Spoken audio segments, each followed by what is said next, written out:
China and India will soon become the world's largest economies, but will they catch up with the West?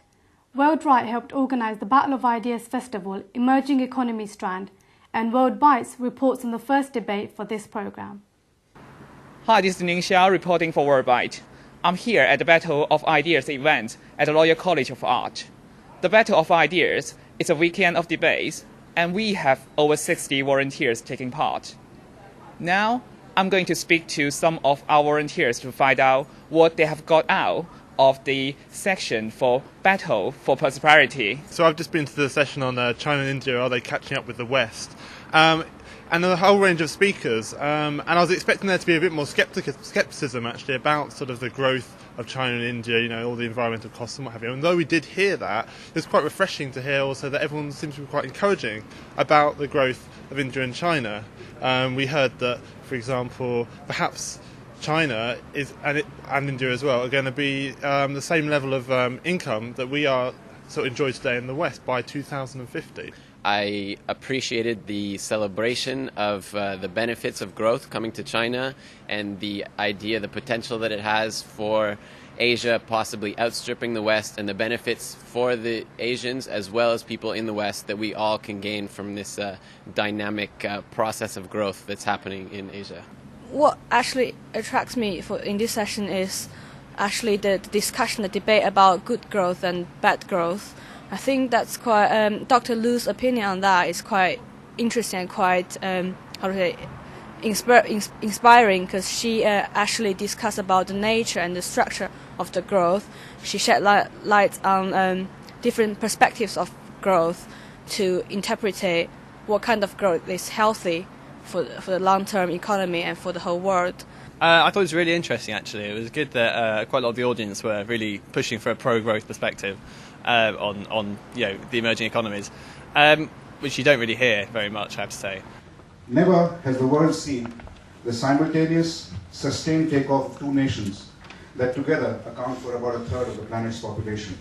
One thing is for sure, in the coming decades, there will be a shift in the power balance, or at least a greater distribution of it. But let's not forget that both China and India are still desperately poor countries. Over 60% of their population earns less than $2 a day. They account for just a mere 6% of the world's GDP, which is half that of Japan today. Nearly half of China's labor force remains in the agricultural sector. In India, it's about 60%. China is now one of the most unequal societies in the world. And these inequalities, particularly the rural-urban divide, are tending to create certain restiveness.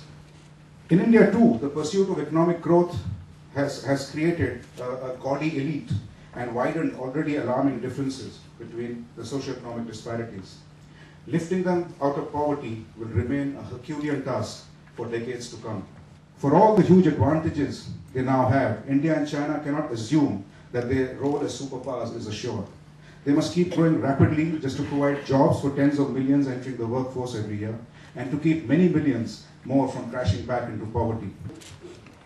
Are China and India going to catch up to the West?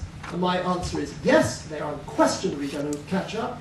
I'm thinking about the average standards of living, the per capita incomes of these countries catching up with the West. Yes, they are going to do that. What's happened over the last 500 years is that for complicated reasons, they slipped behind. And now they're catching up again, but they're really just regaining the position they've had before. China is in the process of catching up probably faster than Japan did. What's this world going to be like in which China and India have the same standard of living as the West?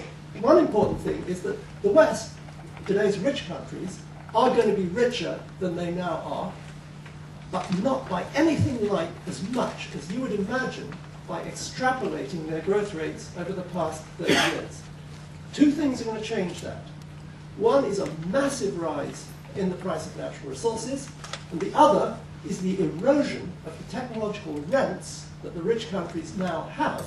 I mean, they're able to have higher incomes, charge higher prices because their goods are more technologically sophisticated than those of the Asian countries, India and China. That is changing fast. China and India at this point are going to be the only two countries in the world that matter. Each of them is going to account for more than a fifth of world GDP and world population. Each of them is going to be 3 times as large as the United States, 3 times as large as Western Europe.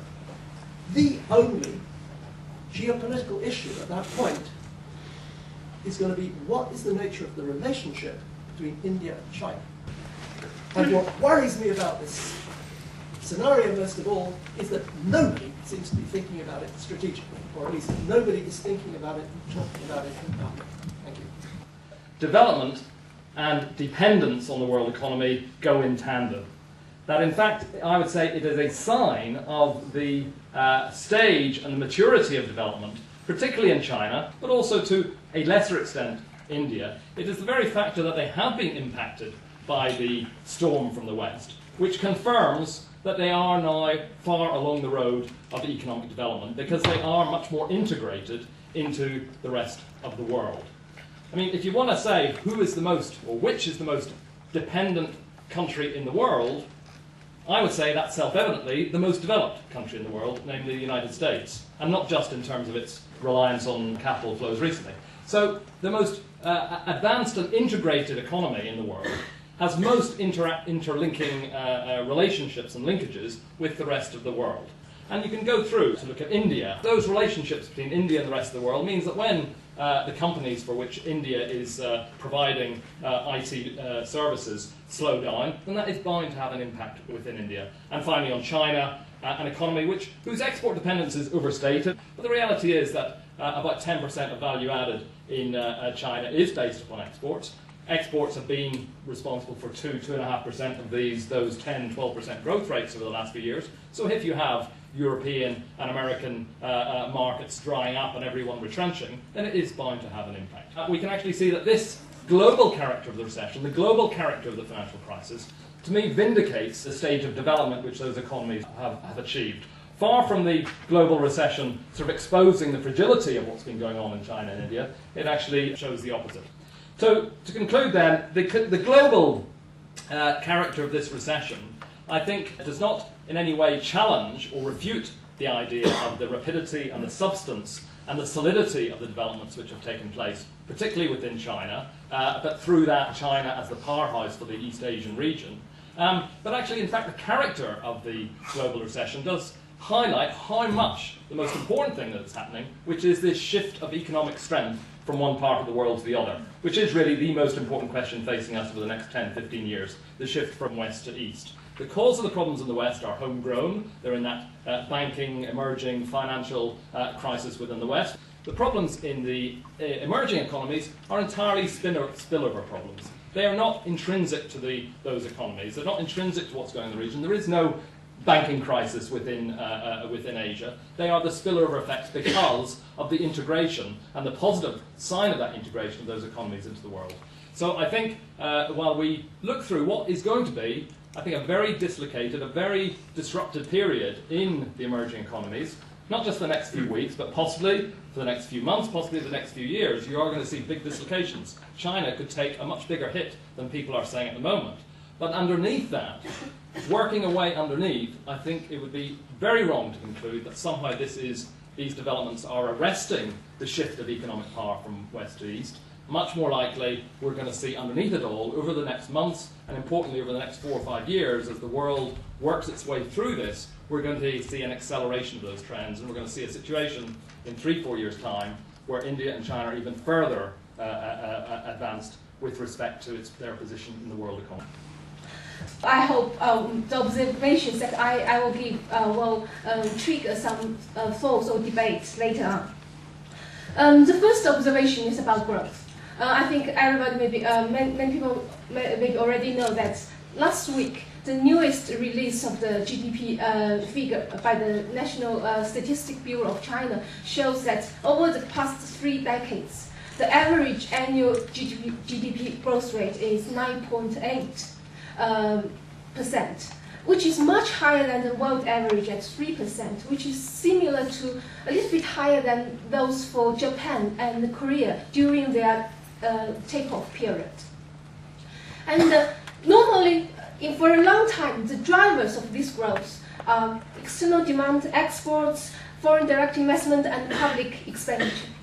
However, what I have found is the major drivers of the GDP growth, of the TFP growth, the productivity growth in China during the past 5 years, the main driver is technical change.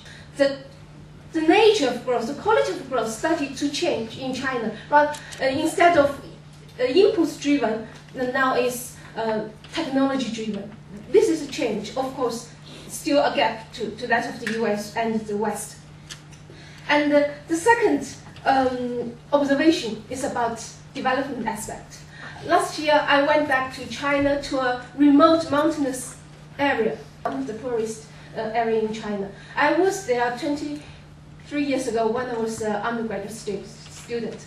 And last year I went back. That area normally people use in the wooden houses, and without any decent windows. And last year I can find these wooden houses. What I can see around the road and in the countryside are brick-built, 2-floor small houses. So I have been very conservative, very cautious about the development aspect. But last year, this experience, this trip, made me changed somewhat my view about development, the impact of reforms and openness on development in China. Really, the poverty, the figures show 300 million people were lifted from poverty, under the poverty line to above it, during the past 3 decades.